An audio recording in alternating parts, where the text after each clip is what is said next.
until 4. Okay, so you've got almost 3 hours. If you want to come see me, talk about your paper or talk about the class, feel free to do so. And secondly, for those of you who did not pick up your papers on Thursday, if you were not in class, you can pick them up at the end of class today. Okay. Thirdly, as far as the syllabus is concerned, where there was a reading which for some reason was not linked, it was brought to my attention by one of the students in the class, and that reading has already been linked. It's from week 8, reading from Ravindra Jain's book on women in the diaspora, a very short piece. So you should be able to have access to all of the readings at this point in time. And I want to remind you once again that you're responsible for everything that's on the syllabus, you know, whether it's the lectures or readings that have obviously not been discussed.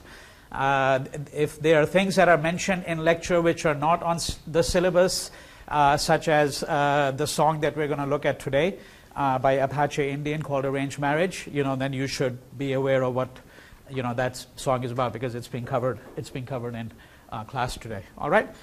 Okay, let me just log on to this so we can begin with that.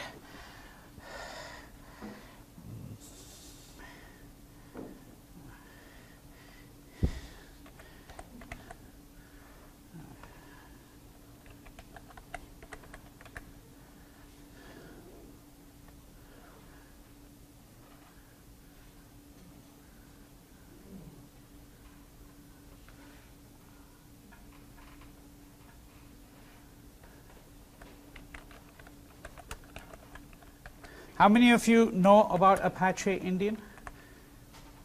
Okay, just a couple of you. All right. So what we're going to be doing today, while I try to get the song that I want to go to, give you a little bit of a backdrop here, is you know, we're finishing up with a section on having to do with the Indian women in the diaspora, and you know, in the concluding moments on in my lecture on Thursday, I've been talking to you about the institution of marriage in the diaspora. You know, we went through a couple of marriage ads just to see what exactly is going on here, because it seems to me that in the Indian community, and I would say more broadly in the South Asian community, obviously not just Indian community, but Pakistani and Bangladeshi as well. The tendency to have arranged marriage is still, I think, the predominant one. There are obviously people who have opted out of it, as there are people in India who have opted out of it. And one of the things that was mentioned in the preceding week is that a possible sort of compromise between what is called love marriage and arranged marriage is what is called the arranged love marriage, which is one of the ways in which things are negotiated in the diasporic setting. Now, one of the things that we have not looked at, which was mentioned on the syllabus, and I promised you that we would spend a little bit of time on that, and that is music in the diaspora. You know, what kinds of musical forms, as it were, have been created by the Indian community. Some of you probably have heard of Desi hip hop. So, in fact, I had a student here. Unfortunately, I'm not able to get him here because he's now graduated. His name is Jagmeet Singh, and he goes by the name of Houdini. So if you go to Google and go to Houdini and King, he does Desi hip hop. I've actually seen a performance of his some months ago, which was in the LA area, and he's obviously LA based. He just graduated from UCLA last year and wrote a senior's honors thesis on Desi hip hop. But before Desi hip hop, there were other things, okay? And essentially, there are two developments that I want you to be aware of very, very briefly. One of them is what is called Chutney music, and you know, Chutney is an Indian term, and chutney is usually a concoction like a pickle, except that chutneys tend to be sweet, and pickles usually tend to be hot, right? That's the basic distinction that you can say between chutney and pickles, or achar, which is the Indian term for pickle, at least in North India. So this chutney music is a form of music that originated in the West Indies, in the Indian community. And when I say the West Indies or the Caribbean, which is a term that's used in the US, I'm speaking here mainly about Trinidad, Guyana, and Suriname. These are the three places where it was really quite common. And in fact, the first person to come up with Chutney music was an Indian woman by the name of Drupadi, also known as the Queen of Chutney. Okay.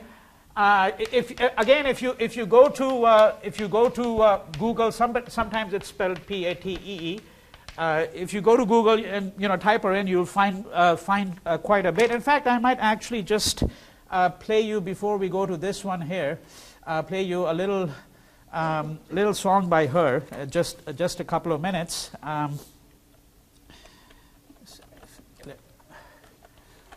Okay.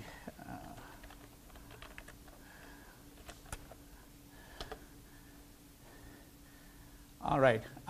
So I'm just going to play just a little bit of this, and we'll talk a little bit more about Chutney music, and then move on to what happens in Britain in the early 1990s with people like Bali Sagoo and Apache Indian, before we come to the American context, where as I said, Desi hip hop has now become quite popular. Okay.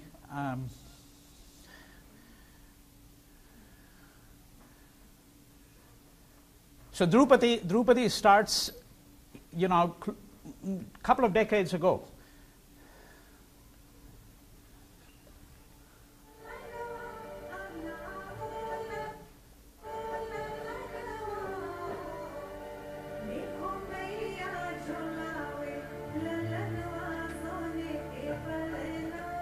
Now she's singing, by the way, in a language called Bhojpuri.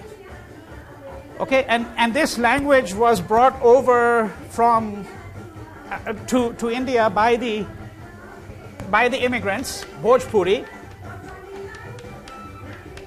So Bhojpuri is a language. I'll just lower this for a second. Bhojpuri is a language which is related to Hindi.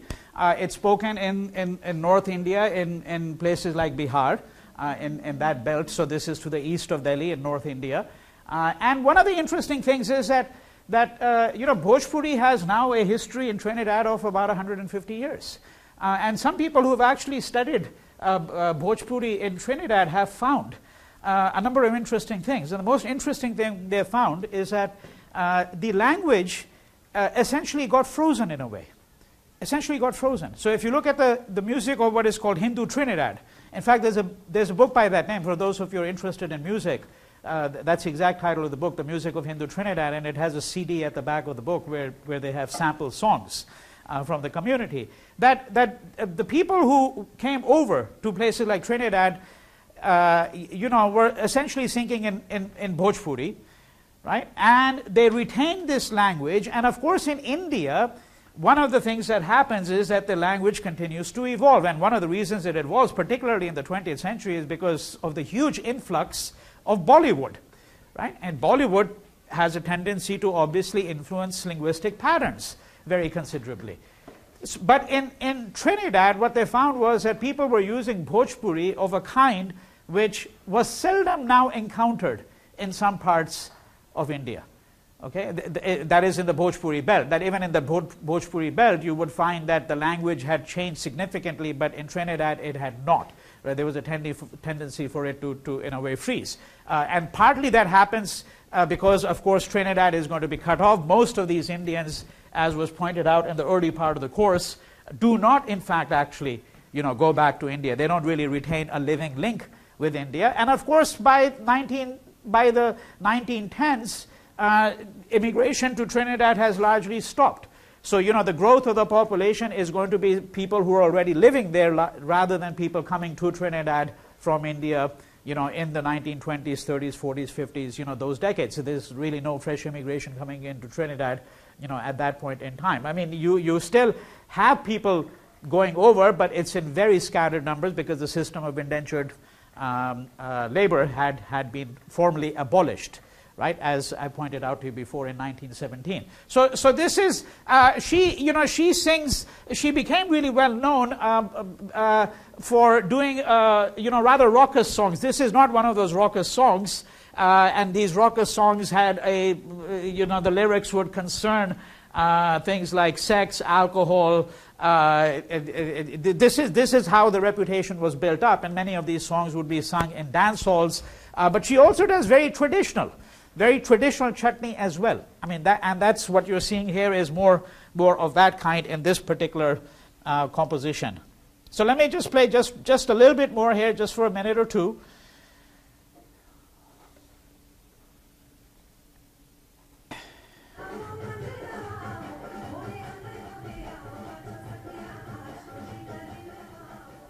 So for those of you of interest in Indian music, you would recognize that it doesn't have the kind of fast beats that you find in much of Bollywood music, even going back to the 60s, 70s, 80s, certainly contemporary. You can hear the dholak there in the background, which is an Indian drum, right? And it's going to use, as you're going to hear pieces later on by Sundar Popo, for example, it's going to use the kind of music that was really predominant in Trinidad, which is calypso. I don't know if anybody here has heard much calypso, but the prime example of that would be somebody like Mighty Sparrow. Okay, so let me now just go to a different number over here. This is going to be a different artist that we're going to listen to just briefly. Okay. And here you're going to see, so Sundar Popo was born in 1943, died, I think, in 2010. I know that he's not alive at the moment. I mean, he's not alive now, but I don't know exactly when he passed away. I think it was around 2010. Okay, so this is a song which will show you the evolution of Chutney music to a degree. We're doing this very, very casually here because, you know, we would have to do a much more formal study to understand how the music has changed, how it evolved, but just to give you a rough idea here. So there, you can already detect the calypso tunes right there in the way in which the music, yeah. And notice the use of, notice that Hindi will be interspersed.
There's a Hindi interspersed in it there, yeah?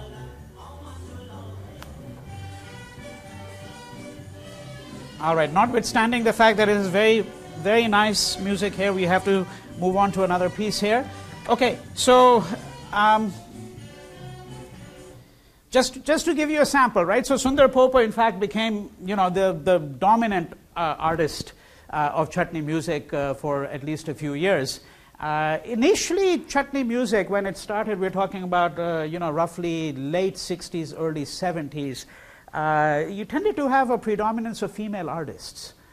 Okay, if you look at, for example, you know, I mean, if in Trinidad, I would say that the major forms would be steel drums, yeah, and that tended to be largely male-dominated. Calypso tended to be largely male-dominated as well. Then you start to get a few female artists. Chutney music was really predominantly female. Now it has become more general neutral, that over the course of the last 2 decades it's really evolved, and you've got, as I said, a substantial number of male artists. Many of the themes are themes having to do precisely with what you heard here, either love songs,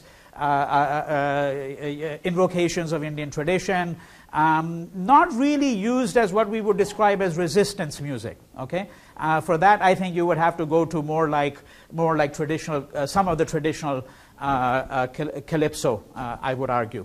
Now, if we shift the scene to Britain, because what's going to happen in Britain is obviously this remix, which is going to become immensely popular. The major artists there, I'm speaking here only about South Asian artists, not musicians as a whole, obviously. Bali Sagoo was one of the persons who became really quite well known, but the person who is really the pioneer in a way is Apache Indian, and that's what we're going to hear is a song by him and a short interview where he talks about his work, how he started. So this song, My Arranged Marriage, is from an album that came out in 1993. And he's a Punjabi. This is something he's going to describe a little bit about his background from Birmingham.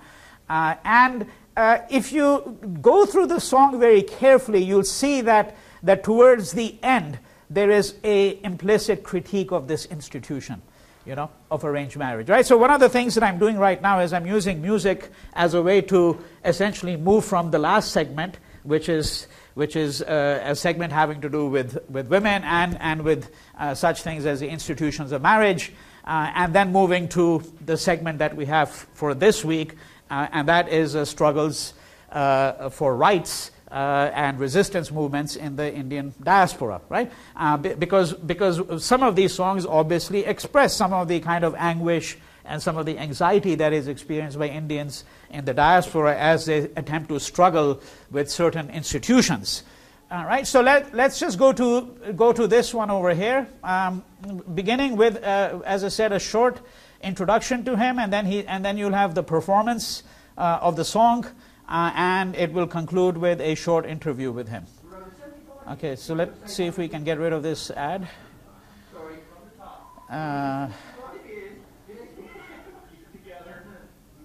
No. Saving people money for over 75 years. Well, when it comes to okay, a couple of observations that I want to just make over here. So this album came out. This song is from an album that came out in 1993, and one of the things that the interviewer mentions is that up till this point in time there hadn't been much what he calls cross-pollination, right? So if you look at Indians in the diaspora and you look at what are the kinds of forms of culture and literature that were being generated by them, right? And in this particular case we're looking at music. So what we're saying is that if you look at, let's say, classical Indian music, by the late 1960s, early 1970s, as I pointed out to you in a different context, artists such as Ravi Shankar were starting to be known in the West. Okay, for those of you who are interested in the music of the Beatles, that there are certain songs where you can palpably see this kind of influence of Indian classical music. But that was classical music, and classical music has, on the whole, a very small constituency, whether it's Indian classical music or even indeed Western classical music over here, that on the whole it's going to have a very small constituency, right? And this was not so much a matter of fusion, right? This was not a matter of fusion, because what you're really going to guess, what he's talking about when he talks about cross-pollination is a certain kind of fusion. I'm using this word again very casually because there are many kinds of fusion, and some of them tend to be less interesting than other kinds of fusion. But what the interview is really talking about is this context where by the late 1980s, early 1990s, now the Indian community in places like Britain, again, is well established. We're talking about really second generation people, even though he himself had not, I think, spent much time in Britain at that point.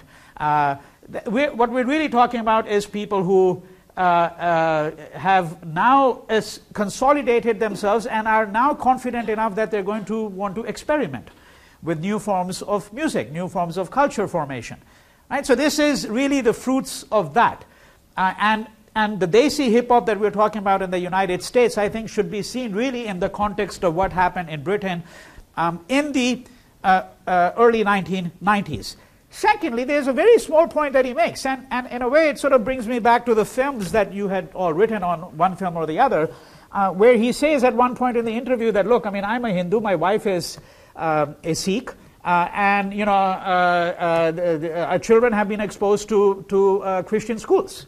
Now, you know, you're talking about a person who really has multiple identities. I don't detect, when I listen to him giving this interview, that he's at all uncomfortable living with multiple identities.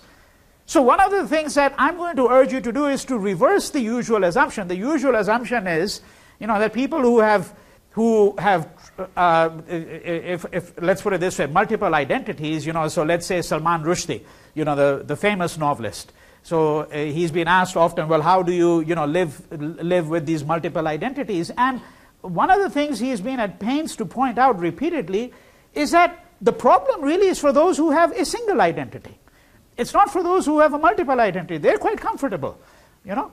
You crisscross borders, you inhabit a number of worlds, at least 2 worlds, you become bicultural in certain ways.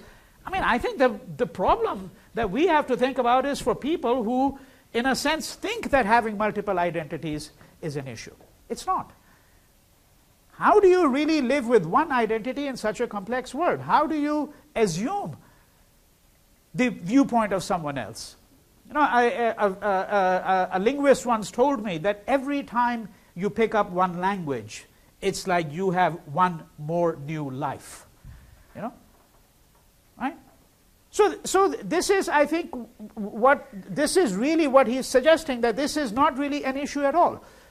Right? And one thing that I like about this song, I mean, other than this, you know, the purely aesthetic and stylistic comments that one could make, is the kind of humor that it has.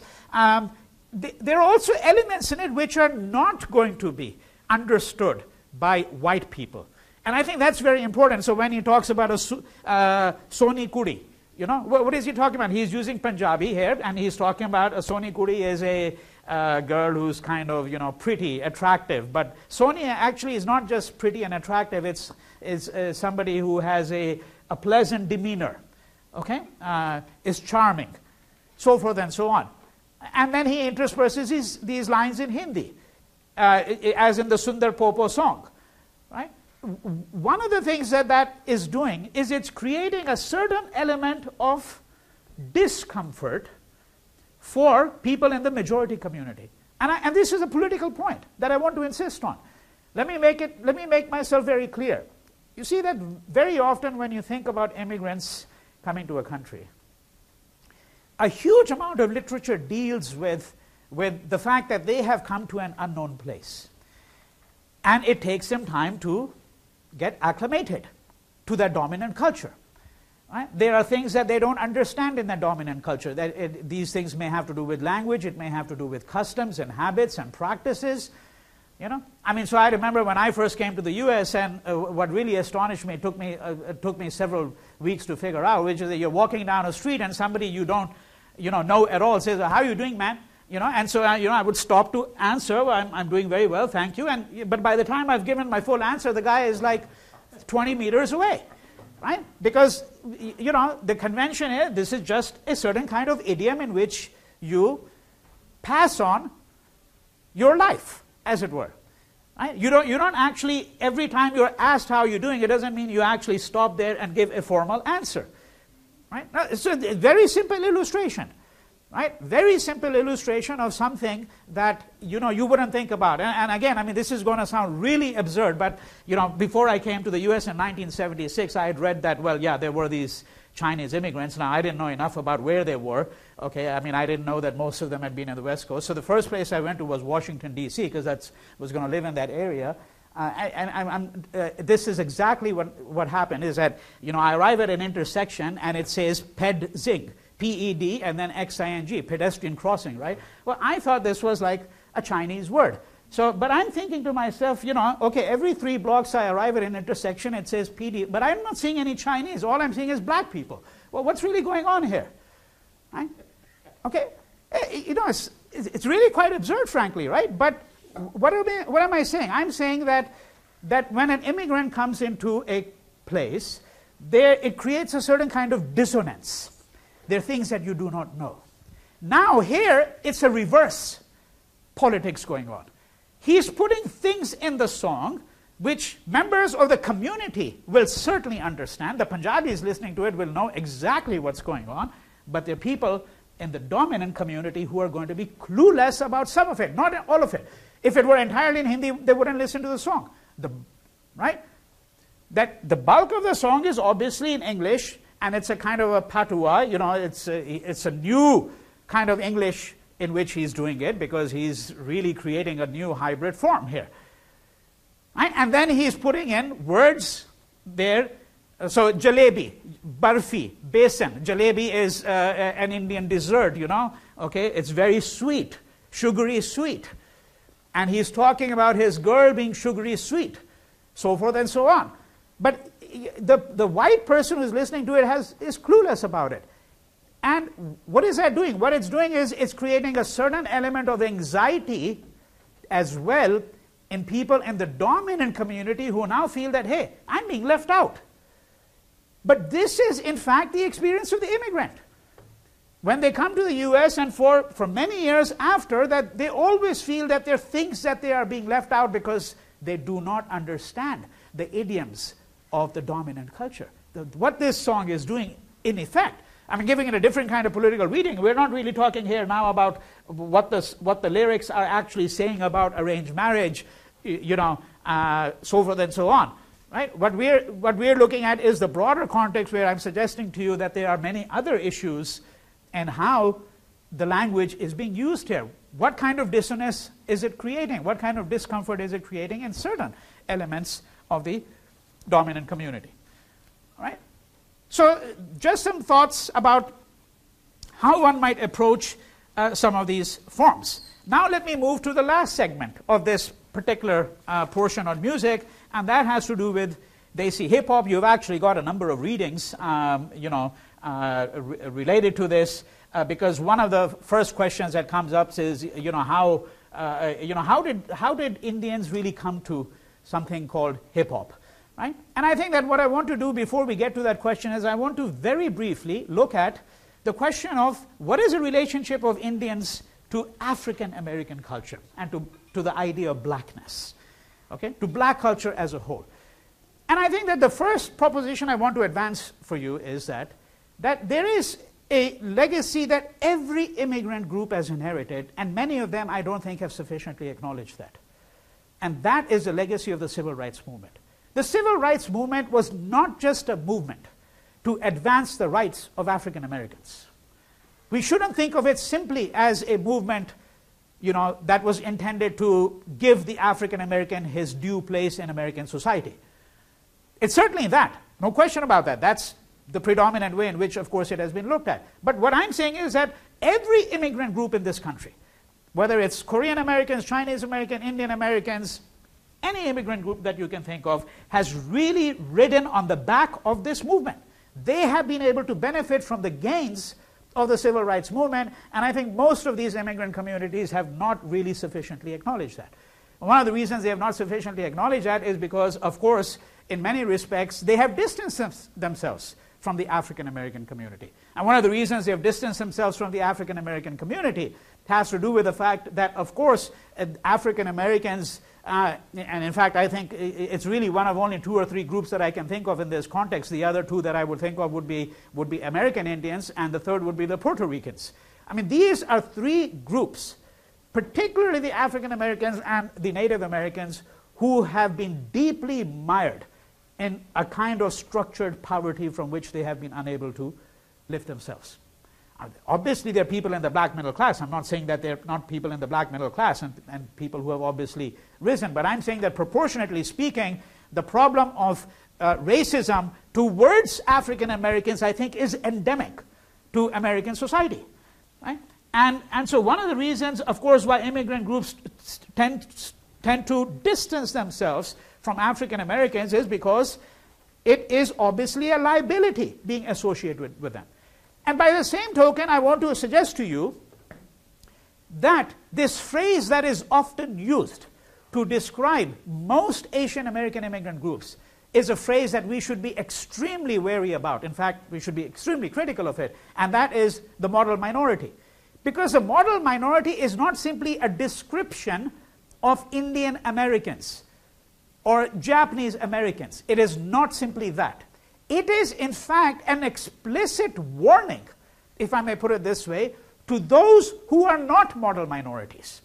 That is, the model minority is basically an argument which is telling African Americans and Puerto Ricans and maybe some other Hispanic groups that this is what you ought to be like. It's not simply describing, because of course then we might say, well, what exactly is it describing among Indian Americans? You know?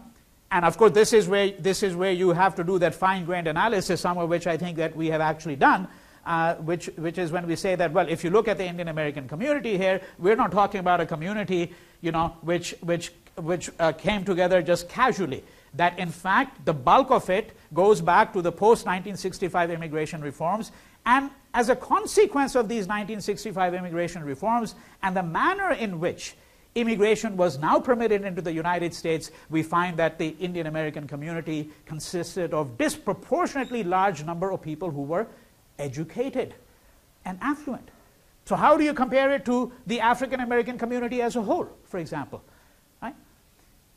So what I'm suggesting, therefore, is two things. One, that there is a problem, I think, and this is something that we're going to address in more detail later on, you know, in my lecture on Thursday, and certainly in the concluding week, and that is the problem of the alliances or the lack thereof between South Asians and African Americans. That's one set of problems, right? What has been the dominant image of African Americans? And the second, right, and there we're going to have to also look at very broadly, you know, the legacy of, as I said, the civil rights movement and so on. And secondly, the question of what exactly is the politics of the idea of a model minority. What is the politics of that idea? Right? It's not simply an innocuous description that we're talking about here. Okay? Now, why do I get to all of this? I get to all of this because if we're going to look at Desi hip-hop, we obviously have to go back to hip-hop. Right? Desi, as you all know the word by now, Desi means having to do with one's own country. Right? So Desi in this case is a word that is used by South Asians to describe themselves. You know, so I'm a Desi, you know, all those who are of Indian or Pakistani or Bangladeshi descent would be included in the category called Desi. But hip-hop obviously didn't arise within the Indian community or within the South Asian community. It's eventually going to be appropriated. And one of the questions that we have to ask is that if it is such a liability, right, associating with African Americans, you know, for most immigrant groups, for some of the reasons that we've described, well, how come they are able to adopt a form such as hip-hop?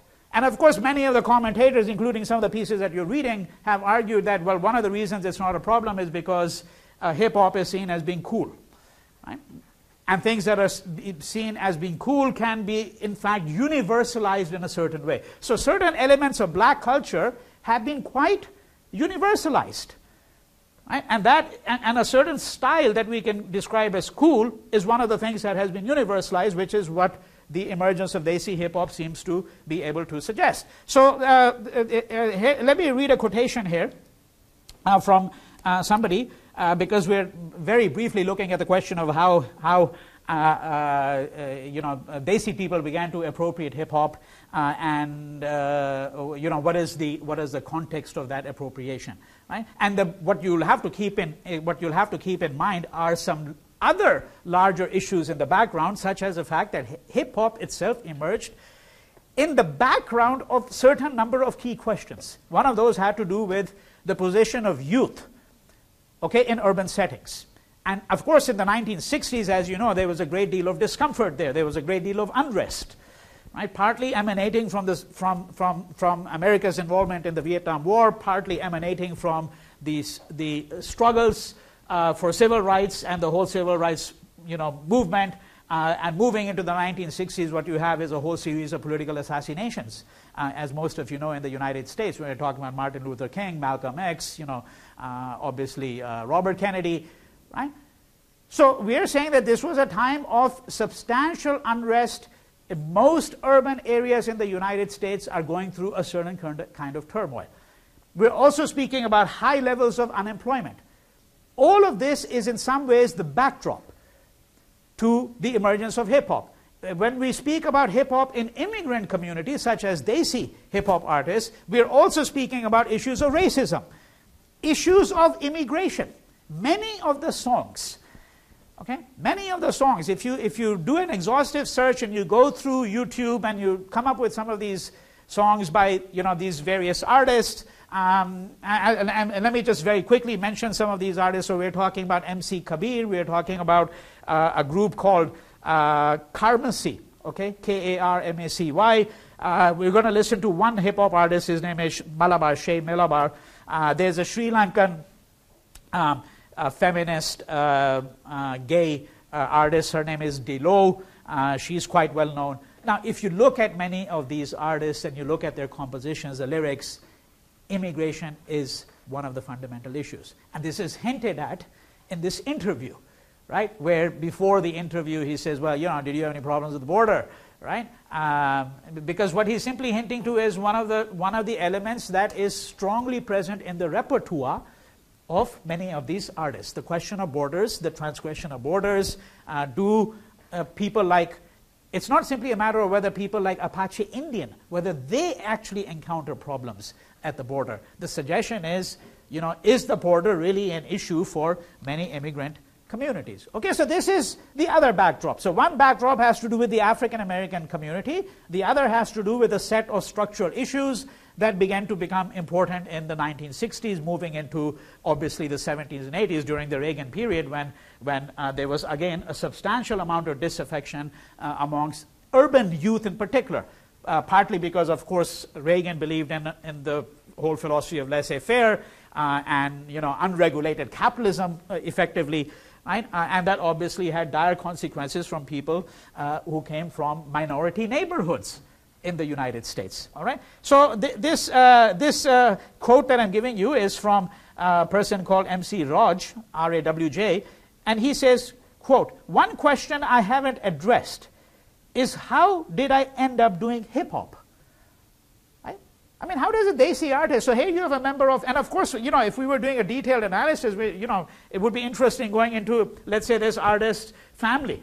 Okay, so what does the family think? Given that Indians are supposed to be part of the model minority, well, instead of their son or daughter becoming an engineer or a scientist or whatever, you become a hip-hop artist, where not much of a living is to be made from that unless you really become big time. Okay, what would they think of something like that? That's the other context that you can think about. So he says, one question I haven't addressed is how did I end up doing hip-hop? I think just by personality or by education or just my whole consummate being here on earth. You can decide for yourself how illuminating that answer is. Okay, I'm just an expressive person, and this is probably the only form of expression. The first form of expression presented to me. I didn't have this background of who my forefather was or my culture, so I feel like it chose me. Right? So he's saying that one of the reasons why it's possible to become a Desi hip-hop artist is that to some extent you're liberated in the diasporic setting from your background. Right? There's some room to experiment. So let me now just go very briefly to one song, and we're going to end with that one. We'll end our discussion of music with this particular song here. Okay, it might be easier to just. Okay. Oops.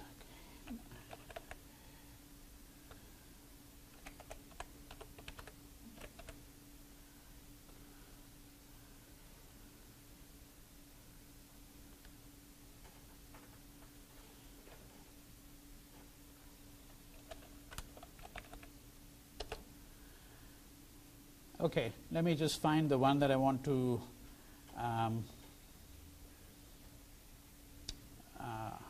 no, it might be better too. Okay.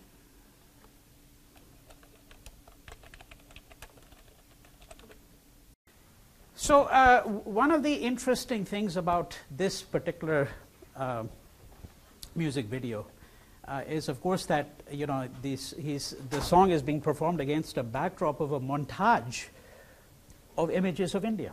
So for many of these artists, the rediscovery of their roots is obviously one critical element in the composition. Now, I want to read out some of the lines here, because you'll see that what he's really doing is he's playing with these Orientalist stereotypes, right? And there's an extraordinary critique of colonialism, the whole practices of colonialism here. So there's a great deal of self-reflexivity in what he's doing. So this is what he says: follow the stark stench of humans, fume and disease, where my peoples get by simply on ritual beliefs. It's steeped deep. It's steeped deep in what the British did before they flee.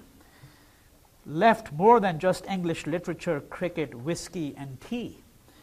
Psychological damage, famines, but we managed, because even a rose grows through cracks of concrete. Right? So, there's this British legacy, British inheritance, includes English literature, cricket, whiskey, and tea, among other things in India. But there's also psychological damage, famines. But we manage, because even a rose grows through cracks of concrete. And a lotus floats hope in the stream of the Ganges. There's love here, but hate too. For that you can blame karma. And now we just ain't Deepak Chopra and our famed martyr, so why would you want to travel any place further? You can come, leave reassured, your world's a safe harbor, so here it is, a picturesque postcard you chase after, complete with Taj Mahals, camels, and snake charmers, right? So those are obviously at the end, the kind of dominant stereotypical images that have been generated about India for generations. But if you go through the lyrics, it's very clear, as I said, that there is a sustained critique of India's colonial past. Right? So I'm suggesting to you that there is a great deal of political awareness in some of this music. Not all of it, obviously, goes in that particular direction, but I think that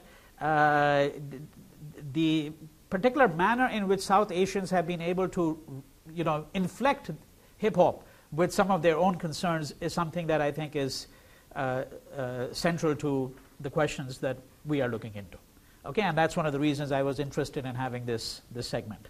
Are there any further questions about any of this music? I'm not obviously an ethnomusicologist, so I'm not a specialist, but I retain an interest in it because it's obviously related to the larger question of how one thinks about what are the new forms of culture and literature and artistic expression that are generated by Indians in diasporic communities, whether it be, as we've seen in these three samples here, whether it be the Caribbean, Britain, or the United States. All right, let me then move to this week's readings. I mean, we've already in some ways addressed some of the questions that we want to look into, but I want to now essentially look at a number of, if I may put it this way, it's a prosaic expression, but I want to look at a number of case studies. Right? And I want to begin with the situation of the Sikhs in the United States. I know there was a question that had been asked several weeks ago about what is the nature of the Sikh religion, how is it different from Hinduism. We're not going to be able to look at that in any great detail, but in order to understand what this particular struggle was about, I'm going to have to say something about the nature of the faith. So the context is the following, very, very briefly. In the late 1980s and early 1990s, the question of Sikh children carrying kirpans to school, and we're talking about schools in California, began to arise to a very substantial degree. This was a question that, there were articles in newspapers that were appearing, and there were arguments to the effect that Sikh children carrying the kirpan to school, this was a violation of the regulations that existed in California, both state regulations and school district codes. Okay, so what is a kirpan, and what is this religion all about? Right? So the origins of this religion obviously lie in India in the 16th century. The person who is credited as the founder of the religion is a man known as Guru Nanak. Guru Nanak is the first of the 10 gurus of the religion. The word guru here means teacher, okay? A revered teacher particularly. So Guru Nanak is the first of the 10 gurus of what is called the Sikh faith.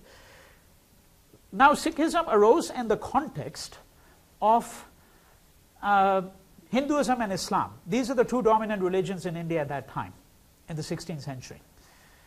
Okay? Islam, of course, had come to India from the West, not Western Europe, obviously, but from west of India, from Arabia. Right? So it had come to India, and by the 16th century, it was well established in India. In fact, in North India, what you had was Muslim dynasties. Okay, you'd had Muslim dynasties for several centuries at this point in time. Right? Hinduism is the dominant religion. We won't get into very particular questions such as whether Hindus described themselves as Hindus in the 16th century. They didn't. They did not. Right? But we're just using this as an umbrella term today, right, to understand the faith of those people who subsequently get absorbed under this umbrella term, which is known as Hinduism. And the best way to understand it, since we're doing a very capsule history in a couple of minutes, the best way to understand Sikhism is to understand that this is a kind of a syncretic faith. It borrows certain elements from Islam and it borrows certain elements from Hinduism. What does it borrow from Islam? What it borrows from Islam, at least two things that one can think of instantly. One, the idea of monotheism, right, which is obviously central to Islam. Secondly, the absence of caste. Right? That Sikhism is going to be a religion which is going to institute a critique of the caste system. Now, whether that critique is going to be ultimately successful or not is again a question that we'll have to shelve. But I'm just describing to you what are the elements that it might have gotten. What are the elements that it got from Hinduism? For example, the idea of bhakti, the idea of devotion. It certainly got from Hinduism, not from Islam. Right? So if you look at the holy book of the Sikhs, it's called the Guru Granth Sahib. One of the things that was ordained by the last of the gurus, the last of the 10 gurus. Right? You're not going to, by the way, get tested on all the detail here, so you can just listen and you don't have to worry about the detail. The last of the 10 gurus is a man known as Guru Gobind Singh. Right? And one of the things that he's going to ordain is that there are going to be no more gurus after him. The holy book of the Sikhs, which is called the Guru Granth Sahib, is going to stand in place of the guru. It will be the guru. And it is to be venerated. Right? Just as, let's say, the Quran is venerated among Muslims. Okay? So this is a situation that we are really describing now in the 18th century. Okay? And this is, as I said, a very brief capsule history. Now, where the kirpan is going to come in is that the 10th guru, Guru Gobind Singh, is going to initiate what is going to be called the Khalsa. So the Khalsa is the brotherhood of the pure. The Khalsa is going to be that organization within the Sikh faith which is going to be charged with the protection of the faith. Why should this be an important issue? The reason it becomes an important issue is because in this 18th century that we're talking about at this juncture here, the Sikhs are going to find themselves under assault from the Mughal emperors. So the Mughal emperors are Muslims. That's the dominant political, empire or dynasty in India at this point in time. And there is a tendency for Sikhs, because where did the Sikhs arise from? Guru Nanak, for example, is not born a Sikh. He's a founder of the faith. He's obviously born in a Hindu family. And then he is going to become the founder of a new faith. But one of the problems that the Sikh community is going to encounter is that when the Sikh community gets persecuted, when it gets persecuted by the Muslims, they tend to relapse back into Hinduism. Why would you relapse back into the faith from where you had originally converted? Because obviously there is, number one, the safety of numbers. The Hindus are huge in numbers. Right? It's one thing for the Mughal emperor, the Mughal ruler, and the people working for him to take on a battle with the Sikhs. That's a very small community. It's a new, relatively new emergent community. And why should the Sikhs be a threat to Muslims? Partly because it's a monotheistic faith. So there's real competition between Islam and Sikhism. Right? From the point of view of one monotheistic faith, the real competition is with another monotheistic faith, which is what they view Sikhism as. So what we're describing here is a situation where these Sikhs, now being persecuted by the Mughal emperor, have a tendency to convert back into Hinduism. So Guru Gobind Singh, who is the 10th Guru, is going to say that, well, we have to do something about that, because the future of our community is going to be actually, threatened. Right? It's no longer secure. And there's a story, I don't know if it's an apocryphal story or not, and frankly, I don't care if it's an apocryphal story, because it's a wonderful story where Guru Gobind Singh is going to gather together a large number of Sikhs, and he's going to say that, well, what we have to do is, we have to be brave, we have to be courageous.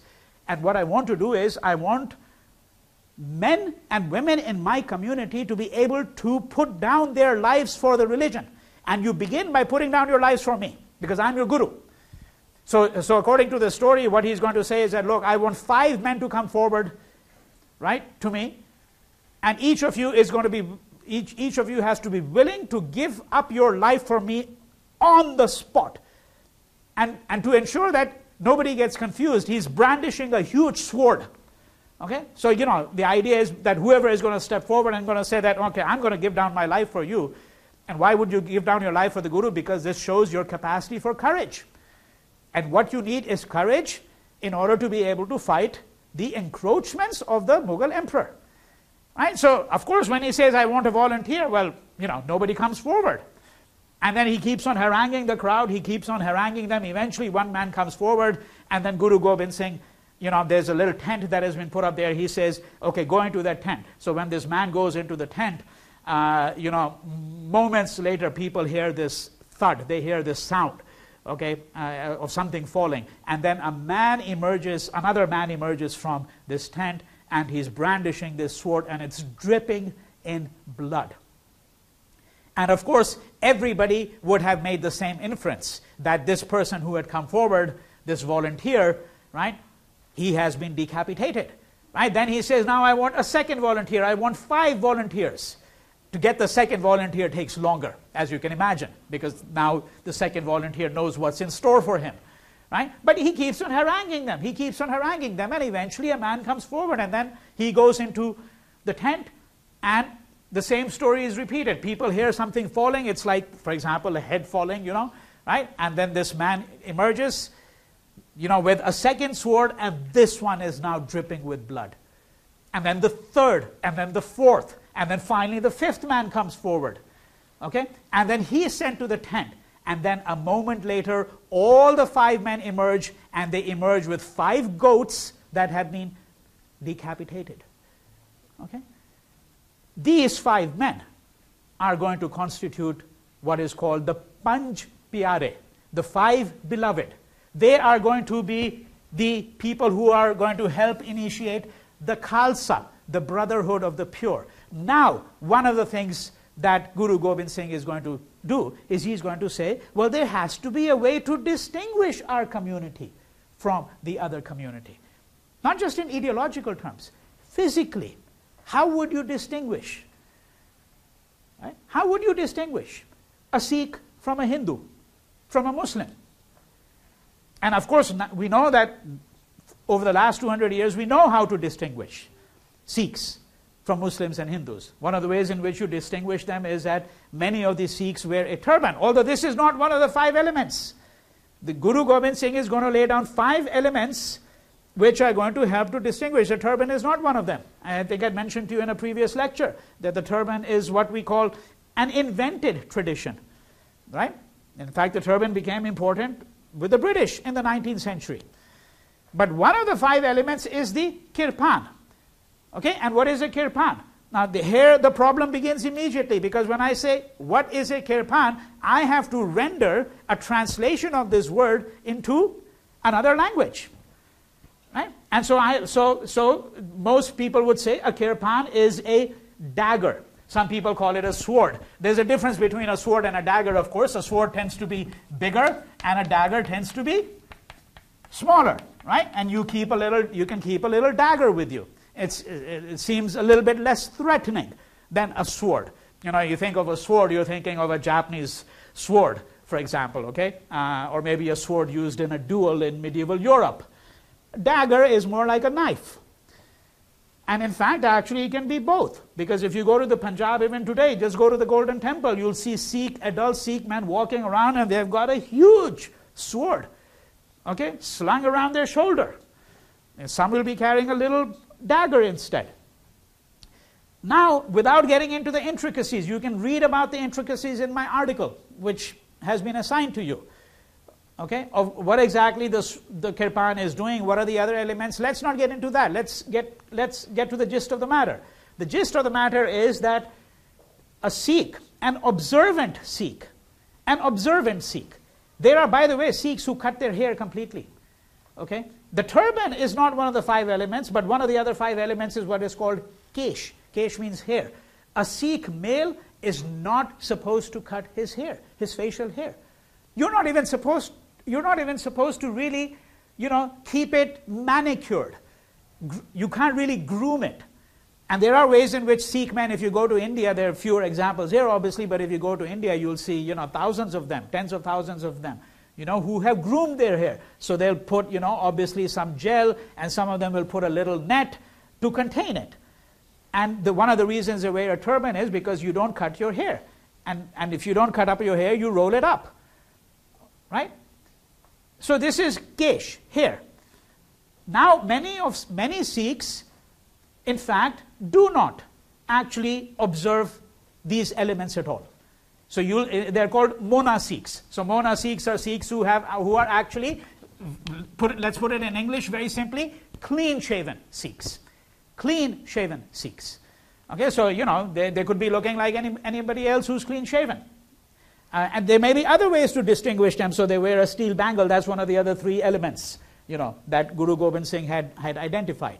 So the kirpan is this little dagger, and if you're an observant, orthodox, I don't want to use the word orthodox, you know, because again, the orthodoxy is a category taken from Western religions. All right, so that's why I think the word observant, if you're an observant Sikh, if you are a Khalsa Sikh, you are enjoined, that is required, to carry the kirpan on your body 24 hours a day. You sleep with a kirpan, right? You may not sleep with a huge sword, might be a little risky, but you could put a little dagger, a little kirpan, instead of a bigger kirpan on yourself when you sleep. Right? The issue came up when the Sikh secessionist movement was going on. Remember I talked about the Sikh secessionist movement in India. Now when this movement was going on, in the 1970s, one of the demands made by the Sikh secessionists was that they should be permitted to carry kirpans when they board an Air India or Indian Airlines flight. Can you imagine any aviation authority giving permission to do that? You know? So here's a very interesting example of what a modern nation state committed to the idea of security, or at least in principle committed to the idea of security, right? The tension between what a modern nation state demands and what a community demands. Very interesting illustration. And of course, many of the Sikhs have argued that the kirpan is never to be used as an offensive weapon. Okay? So let me just take 2 minutes to set it up. We're not going to be able to finish the discussion today. But the crucial thing now is that there are cases in California where children belonging to this faith were carrying a kirpan to school. And when I say a kirpan here now, I'm not talking about even really a dagger, you know, or much less a sword. Obviously, a very small replica, and it was actually sewn into their clothes, so it wouldn't be completely visible.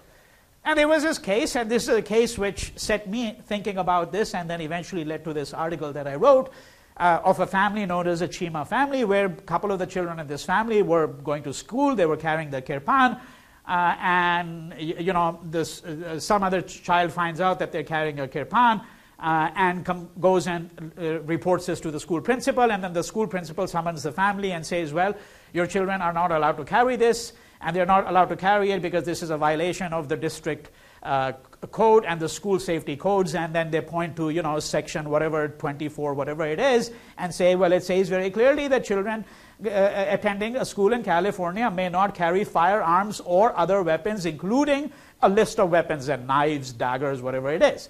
And your child is in violation of this law, and therefore your child can only attend school if he or she is sent to school without a kirpan. And then the family says, well, we can't do that. We can't do it because our faith compels us to carry this.